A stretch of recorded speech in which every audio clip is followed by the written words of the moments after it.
Hi everyone, welcome back to the More YouTube channel. It's Chris back with another Room Has It video talking about players linked to the football club this coming transfer window, the January transfer window, a difficult window to buy players. But we know Newcastle should be open for business and they really need to add to the squad because we saw that in the early stage of the season, the squad depth wasn't quite there and we were struggling to turn games around and points around. But we've managed to turn a corner with the squad that we have some players coming back from injuries, more coming back in January, but I do think at least one or two bodies are required given the fact we've been quite quiet last couple of windows and three key positions really, in my opinion, which is the centre forward, right wing, maybe right centre half.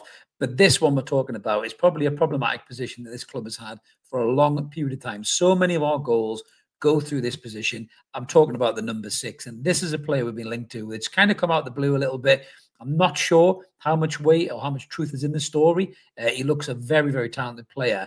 And it's a club that is well known for producing very, very good players, especially in this kind of mould. We're going to get stuck right into that in a minute. Before we do, a little reminder, if you haven't already, smash subscribe, come and join us. We'd love to get 9,000 subs before the end of the year. It'd be absolutely amazing. We've got a great prize to give away as well, which is the blue retro McEwen strip. Could be yours if you help get us to the 9,000 subscriber mark. And we'll launch the competition video and you win. So you've got to be in it to win it. Recommend it to family and friends if you're already subscribed. And if you're not, smash that button. Why not, guys? Like the video and help the channel grow as well. So let's get stuck in. Who am I talking about? Well, I'm talking about this lad right here, Kenneth Taylor. Now, you may be forgiven to think I'm talking about some kind of 32-year-old left back that plays for Partick Thistle, but I'm not. I'm talking about a young 22 dynamic midfielder who plays for Ajax. It's those crazy Dutch names that just sound like old traditional English names or British names, don't they really? But this lad is an absolute brilliant footballer. There's no doubt about it at all. Look at his date of birth. That makes me feel so old. It really, really does. 2002, my days. But he's only 22 years old.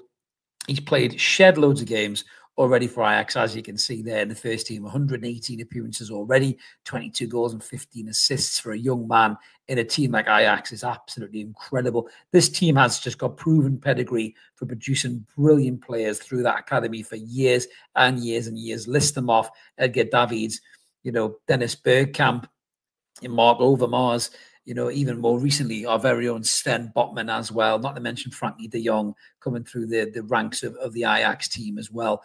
And this lad is the latest off the conveyor belt, and he looks a really talented player. He's actually built a really good business, good relationship, partnership even. Sorry, I went business mode there, beg your pardon. Partnership with Jordan Henderson in the Ajax midfield, and he's really pumped them up the Eredivisie table as well after a bit of a ropey start. And he's a really good footballer, and I'm going to explain why I think it would be a good signing for us, but I'm not sure where he would fit.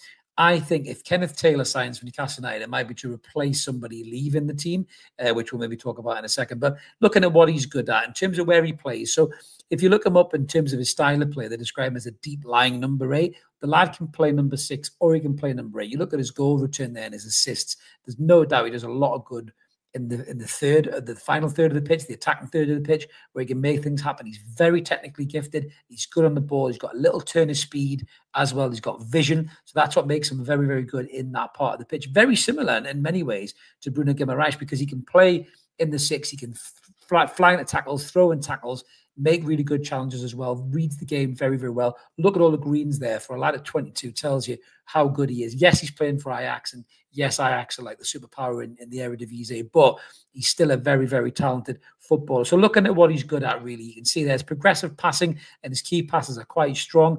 His shot creation accuracy is right up there. His goal creation accuracy is right up there as well. His assists is right up there. Shots, he takes a lot of shots. He's not scared to pull the trigger from range, something we lack in this team. Even with Bruno Guimaraes on the side, we still don't pull the trigger from range. Kenneth Taylor does do that, which I love to see. His goals is massively high for a player in his position in the 95th percentile. His XG is up there in the 92 as well. Tackling looks a little bit lower, and interceptions is a little bit lower. Blocks are kind of halfway there.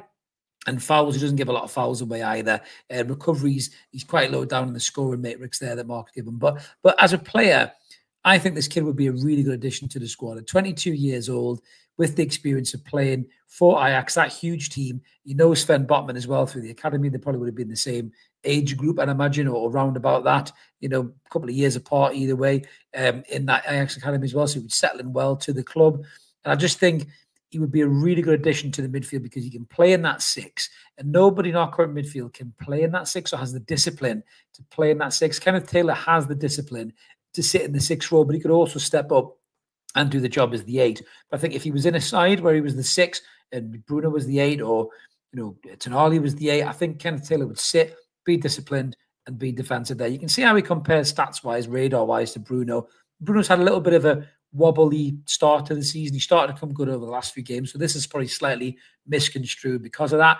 You can see there he outscores Bruno on quite a lot of things, you know, with the exceptions of tackles, where Bruno obviously puts a lot more tackles than he needs. But again, it's a more competitive league. There's more need to tackle, which is probably why his stats are higher. But here's my problem, I think, with the Kenneth Taylor links. You know, the money's great. I think the story is apparently Villa are interested in too. And we know Villa got a great track record of signing players in the last few years. In Champions League football, they had to offer as well. Will they have it this season? We don't know. But 29 million quid apparently will get you Kenneth Taylor, probably from Ajax, which is a bargain for a kid of that age. And it reeks of a Brighton signing, to be brutally honest with you. I'll be fucking sick if they sign him, because Brighton seem to have the best scout network that there is. But what concerns me about the Kenneth Taylor signing is, who is he going to come in to replace? You know, you look at that midfield and you list them through. You've got obviously Bruno Guimaraes, Joe Linton, first kind of names on the team sheet. Sean Longstaff has played his way back into the start 11, whether you like it or not. Sean Longstaff is showing that him in the side seems to make us tick a bit better. The other players seem to gel a bit better with him. You know, you got Sandro, who can't even get in the team at the minute. Louis Miley, who's back from fitness as well. So we've got 5, and you know, Joe Willock as well, obviously, who, you know, is probably going to be more played in the attacking side, you know, in terms of a left side forward or left midfield. So you've got 6 really good centre midfielders there. Now, the only way this Kenneth Taylor deal has any real weight behind it, and it isn't just paper talk, trying to get the cost up for the player by linking Newcastle United to him, is if we get rid of one of those players. Now, go through the list of them. Sean still has to sign a new contract, but Eddie's pushing strongly for that. And I think the way Sean's playing at the minute, he's probably deserving of that new contract. He warrants that new contract because he is playing well, and he's deserving of his space in the side. So I don't think they would move Sean Longstaff on. I think they'll sign him down to a contract. I think they'll sign him down to a contract anyway, whether he was in the starting 11 or not, because he's an academy player and he's an asset to them. So why would they let him go for a knockdown price or a free? You know, it's not going to happen really. And you look at obviously Sandro Tonali, Louis Miley as well. Louis Miley's very much the future, I think, of this midfield. You know, he's only young. He's only, you know, 18 years old, and all of Louis' best years are ahead of him, and he's such a good footballer already. Just capped by under 21s the other night. He's just going to get better and better. When he gets his chance to get back into the side, he's really going to show what he can do. And we saw what he could do at 17 in some of the biggest arenas, you know, PSG away, you know, Manchester United, Chelsea. You know, he bossed games. He bossed games. He was absolutely brilliant at 17 years old. So I don't think they're going to sell Louis Miley. So out of all the midfielders, the only thing that really worries me, and I'm not trying to scare anybody, is Bruno Guimaraes. Because we know Manchester City are looking for a new midfielder. You know, I think they know De Bruyne is aging out, as good as he is. Rodri's obviously been injured. They've had a real eye-opener of Manchester City in terms of how weak that centre midfield squad depth is.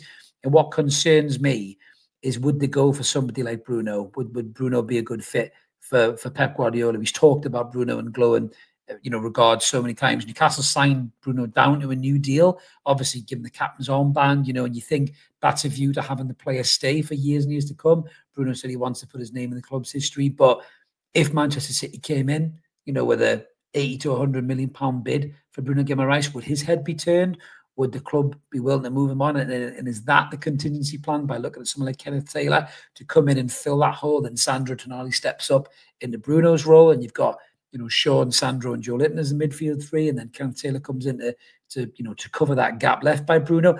I'm just saying, I'm not saying it's going to happen, but it is something that I've been a bit concerned about with Manchester City's search for a midfielder this January. Will they turn their attentions to Bruno Guimaraes, and would he want to go? You know, so that is something that does concern me a little bit here. A lot of people speculated when we signed Sandro Tonali, there was actually Bruno's replacement, not somebody to play with Bruno. And then obviously that was all kind of poo-pooed and washed away by the club. But it will be very interesting to see. Now, if Kenneth Taylor is a genuine target, I think he would be a really good addition to the squad. Like I say, he can play in that 6, 22 years old as well, got quality, really technically gifted. You can't have enough of those players in your squad. But if Kenneth Taylor wants, regular football, is he going to come and be 4th, 5th choice midfielder at Newcastle? I don't think he will be. So something like Aston Villa would probably be more appealing to Kenneth Taylor, but he might have more of a starting berth in that start 11. But it's a very interesting link nonetheless. A very good footballer, but it does cast some questions to me as to what's going to happen, with regards to Bruno Guimaraes going forward. So let us know in the comments below what you guys think about